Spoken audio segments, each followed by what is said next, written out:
Today, the President filing a libel lawsuit against Rupert Murdoch, his company News Corp, and the reporters behind this article that claims Trump sent Epstein a bawdy 50th birthday letter in 2003. Hello, welcome to Media Watch. I'm Linton Besser.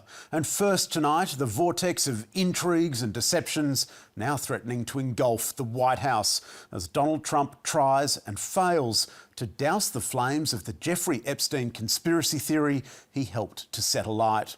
And, not for the first time, marshalling a brigade of lawyers to his cause. Seeking $15 billion in damages, the President called it a fake news article. 10 days ago, the US President filed a lawsuit against the Wall Street Journal, a Rupert Murdoch-controlled newspaper, after its team reported evidence of just how pally Donald Trump was with the financier and convicted sex trafficker. A letter to Epstein bearing Trump's name in a 2003 album of warm felicitations. It contains several lines of typewritten text framed by the outline of a naked woman, which appears to be hand-drawn with a heavy marker. A pair of small arcs denotes the woman's breasts, and the future president's signature is a squiggly Donald below her waist, mimicking pubic hair. And what did those typewritten words say? We have certain things in common, Jeffrey. Yes, we do, come to think of it. A pal is a wonderful thing. Happy birthday, and may every day be another wonderful secret. Cue apoplexy from Camp Trump, with his usual purple denials, before pulling the trigger on a lawsuit that very same day and yanking the newspaper's White House access to his trip to Scotland.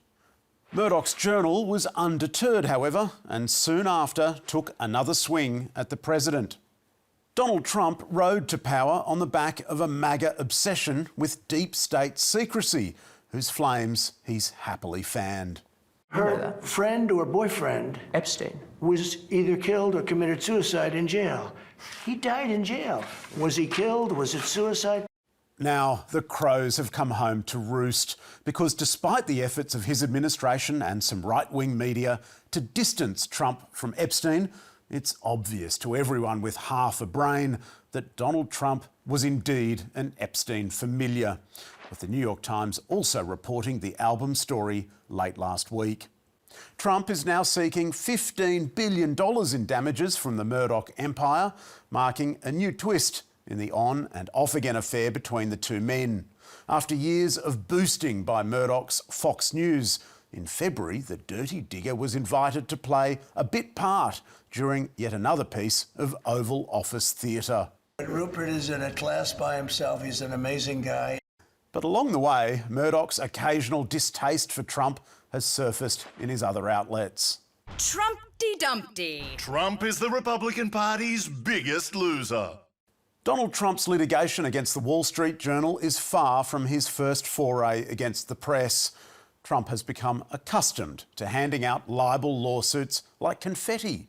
The writs have returned, meanwhile, a handsome $100 million windfall in settlements paid by media companies, cowed perhaps by the prospect of presidential retaliation, including ABC America, social media giant Meta, and, most infamous of all, CBS owner Paramount, which settled a Trump complaint over a 60 Minutes interview with Kamala Harris, as CBS talk show star Stephen Colbert explained earlier this month.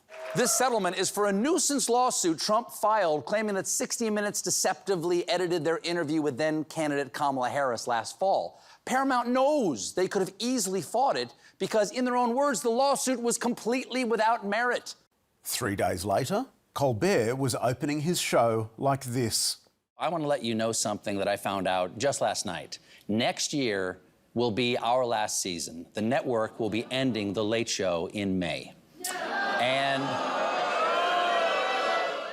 speculation ran rife this was yet another capitulation, with Paramount doing anything in its power to grease the way for a multi-billion-dollar merger needing US government approval. Paramount claimed its decision to axe the show was purely financial, which means, of course, whatever warmth the decision brought to the breast of the president was but mere serendipity.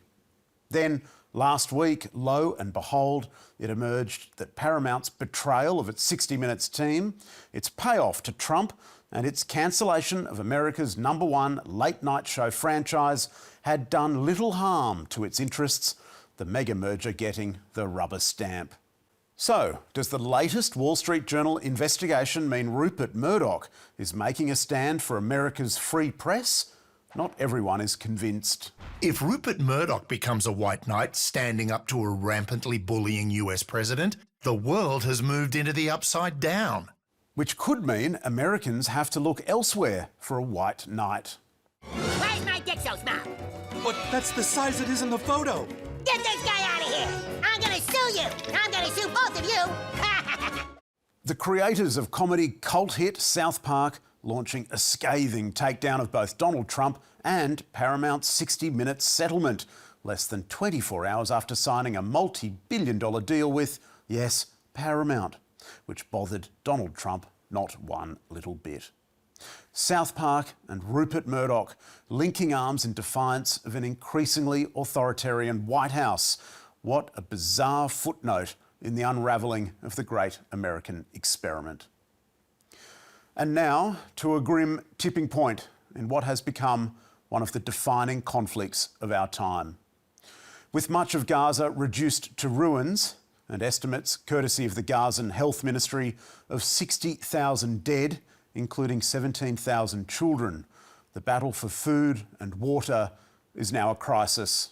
I swear it's been 4 days since we've eaten and I can't stand. Look at my hands shaking.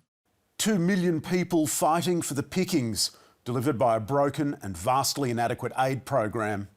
Those convoys that do get through are swamped, while hundreds of the hungry and desperate have been shot dead. The UN Human Rights Office says more than 500 people have been killed trying to reach those aid points, which are now run by the US and Israeli governments. A UN official has described the system as an abomination and a death trap. Israel rejects allegations that it has committed war crimes in Gaza. The UN says nearly a quarter of the 2.1 million people in Gaza are now facing famine-like conditions. And last week, more than 100 aid agencies and NGOs accused the Israeli government of laying siege to Gaza and restricting the flow of aid, which Israel denies, claiming large volumes of food are being pilfered by Hamas. There is a man-made shortage, but it's been engineered by Hamas. That's the point, that's the end of the sentence which you don't include. This suffering exists because Hamas made it so. Here are the facts. There is no famine in Gaza. There is a famine of the truth. There can be little cavilling, however, that children in Gaza are facing hunger. The disabled and vulnerable among them hardest hit. Powerful evidence emerging in the past week, courtesy of Palestinian journalists. But it was the images of one child which stopped the world. And a warning, these are difficult to see. These photographs of 18-month-old Mohammed Zakaria Ayub al-Matuk, whose emaciated body is being denied the baby formula it needs. Captured in the rubble of Gaza City by journalist Ahmed Jihad Ibrahim al-Arini, the shocking photograph spurred one of the world's most proudly conservative newspapers to draw up this extraordinary edition.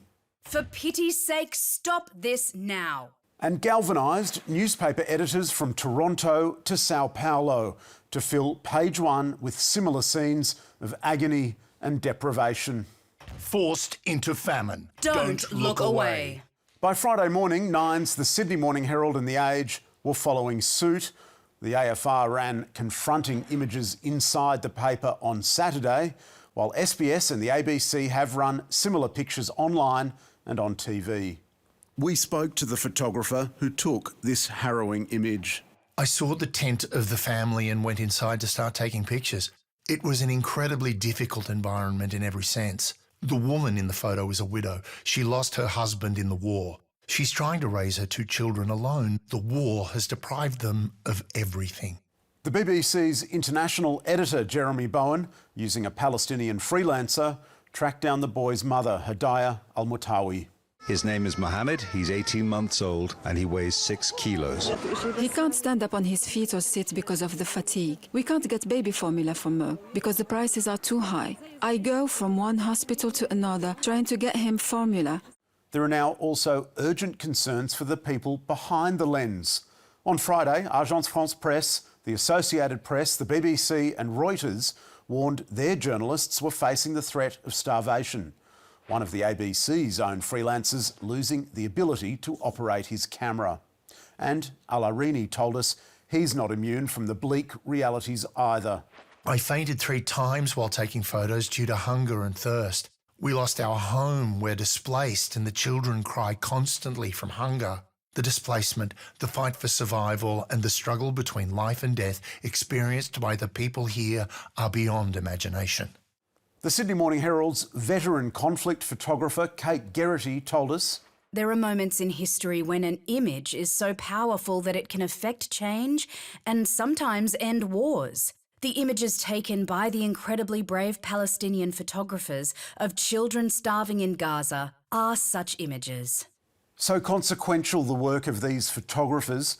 On Saturday, the Israeli military announced it would allow the resumption of airdrops of food and re-establish safe routes for the deployment of aid convoys into the Strip. Evidence the right image at the right time can move the world. And now we turn to the pages of the financial press, where, in a bid to fatten our wallets, Australia's business barons have been doling out market intelligence. There are clear reasons for a more bullish sentiment to take hold in private capital investment in 2025. Rightio then. Prudent investors recognise that today's investments form the bedrock for tomorrow's portfolio health. And in a stroke of great fortune, the AFR's correspondent happens to be one such prudent professional investor who's just a click away via this helpful link. In fact, the Australian Financial Review's Industry Insight column is a veritable well of wisdom, drawing as it does right from the source. Last month, it warned not to be left behind by the AI revolution. For those prepared to adapt, complexity is not a threat, it's a chance to thrive. This is the moment to shift gears. And as luck would have it, our scribe just so happened to work for an IT consultancy, no doubt happy to muck in and help. 2 weeks earlier, the AFR sounded the alarm on underinsurance. In a worst-case scenario, investors may have to sell their property. And a handy thing it was that the author happened to work for a company that flogs insurance. And on it goes. The booming Asia-Pacific market by fundies who specialise in the Asia-Pacific market. Electric vehicle subsidies by the CEO of an electric vehicle manufacturer. And the very many advantages of real-time banking rendered into poetry by a real-time banker. So, why on earth is Australia's premier financial rag printing columns which read like advertising dross? I'll give you one guess. Because that's what they are. Industry Insight might have done little to help readers make coin, but they have certainly been a nice little earner for the AFR. And how do we know? Because open Industry Insight on the AFR's website and the sponsorship is plain as day. A mere oversight, I hear you say? The Finns' poor, harried subs, too busy to scratch themselves, let alone lay out a proper disclosure in print. Just one problem with that theory, because for all of 2021 and 2022, the Australian Financial Review clearly marked its Industry Insight feature as sponsored content, allowing readers to choose whether to read the balderdash or turn the page and find some real news instead. But from about August 2023, the disclosure mostly disappeared. Now, could it be that ads disguised as genuine articles might be better read? Not at all, we were assured by Nine. A spokesperson for the paper said it was a mere unintentional discrepancy in content published in some print editions of the AFR. We've reviewed our operational processes with the commercial team to help ensure it doesn't happen again. Just some print editions? Try almost 2 years' worth. But with its half-pregnant disclosures, perhaps we shouldn't be too harsh. After all, the AFR is all about squeezing the lemon, consciously or otherwise. And what better than passive income?